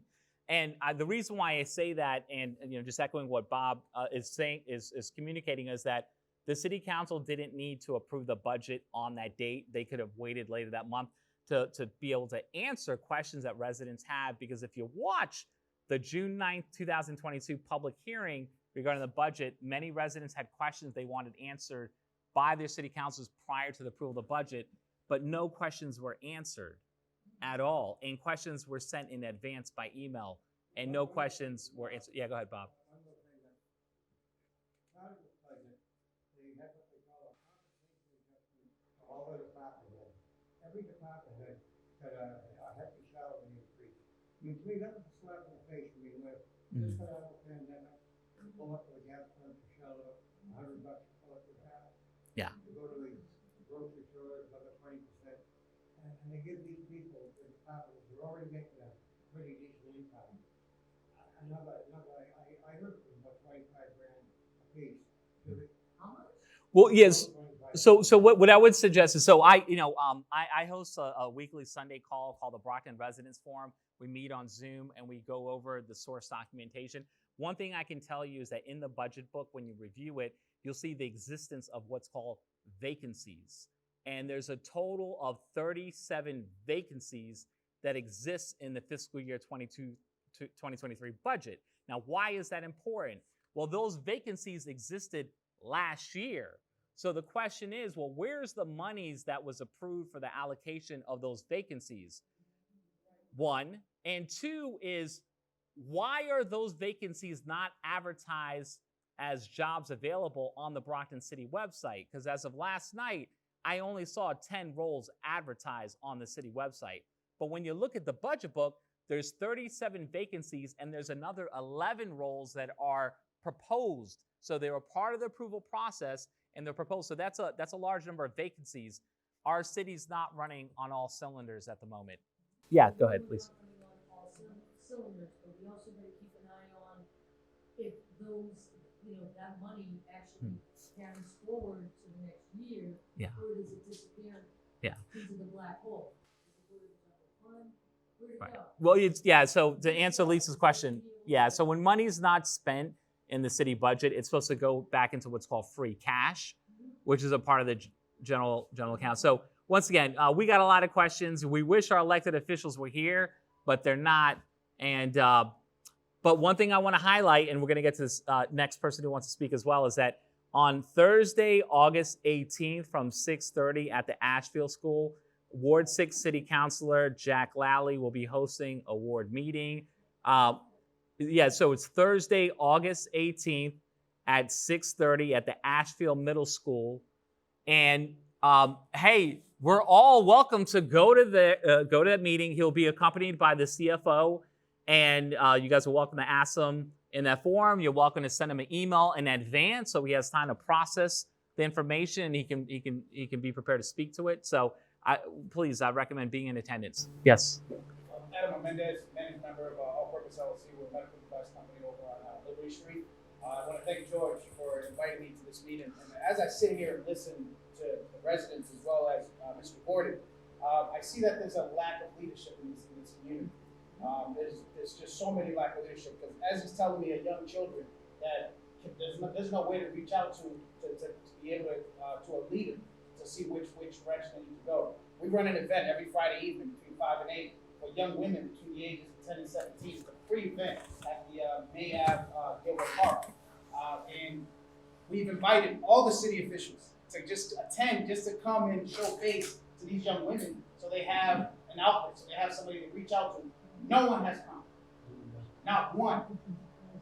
Not one. It's a free event. We're just asking them, just come. We're not telling you to donate. We're not telling you to do anything. Just come.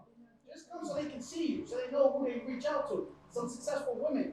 Rita Mendez was one of them. We reached out to her, told her, come, speak to these young women, so they can see the position that you're in. So they can be like, you know what, I have a dream, I can be there. So you can give these young children an ability to say, hey, I can be where she's at. But if nobody shows up, no leadership shows up, they don't have nowhere to go. You know, as for, vocational schools, I agree with you. I'm a graduate of Southeastern. I did medical equipment over there in Southeastern. I now own a medical device company in the city of Brockton because of Southeastern. So all these things are there. And I think it is a lack of leadership. I met with the mayor's office. We sat down, we talked about the program that we're running. It's an 8-week program. We've been doing it for 4 weeks now. Our last day is August 19th. It's a free event for the women in the city of Brockton, young women, to give them an outlet, to give them somebody to reach out to. And not one representative from the city has showed up. That just tells me, and you listen to all you guys, that tells me that there is a lack of leadership. And I hate to say it, but it goes to that. There's a lack of leadership. And we need more chiefs, not Indians. We need chiefs. We need people to step up to head this city in the right direction, like you said, advertising, showing the city. But if you don't have leadership, there isn't going to be any advertising. So we need that. We need to show that Brockton is strong. Brockton City's champions. That's what I hear. But there's no champions stepping up. Got it. Nope. Absolutely. So I want to thank everyone. At the moment, we pretty much got to end the program. Sure. Okay. Nice. And the closest person that we've had as a city official was a retired Brockton basketball coach who showed up yesterday. That's the closest we've had as a city official to show up and just to acknowledge what was going on there. And the fact that, as Eddie said, he's met with the mayor, others have knocked on the city hall doors. And the fact that we have young women who have a need. And when I make reference to one of the youngsters that, you need to bring up your arm a little bit more on your shot. She said, you actually watch my shot, coach? You actually watch me shoot the ball? And I said, no, just kind of thought maybe. And she said, that means you watch me. And that means all of our youngsters. One of my former players, who's sitting next to him, is an engineer in doing some great things. We have the nucleus and the desire of our young people, but we do not bring what we need to bring to the table. And as Jamal said, every Sunday at 11 o'clock on his Zoom, he's bringing it. He's bringing it. And he keeps doing it. And he keeps reaching out individually. So, I'm sorry. Oh, thank you, George. And thank you, everybody. Thank you for coming. And that's all, folks. We got pizza here, guys. Nice. Jamal, thank you very much for having me. This is awesome. Cool. I'm glad you enjoyed yourself. I needed to get my foot in the Brockton. Slowly but surely, I'm getting there. Excellent, excellent. By the way, there's this gentleman right here. He works at Enterprise. Yes. Okay, We just talked to him briefly. Okay, excellent, excellent. Thank you again. Thank you.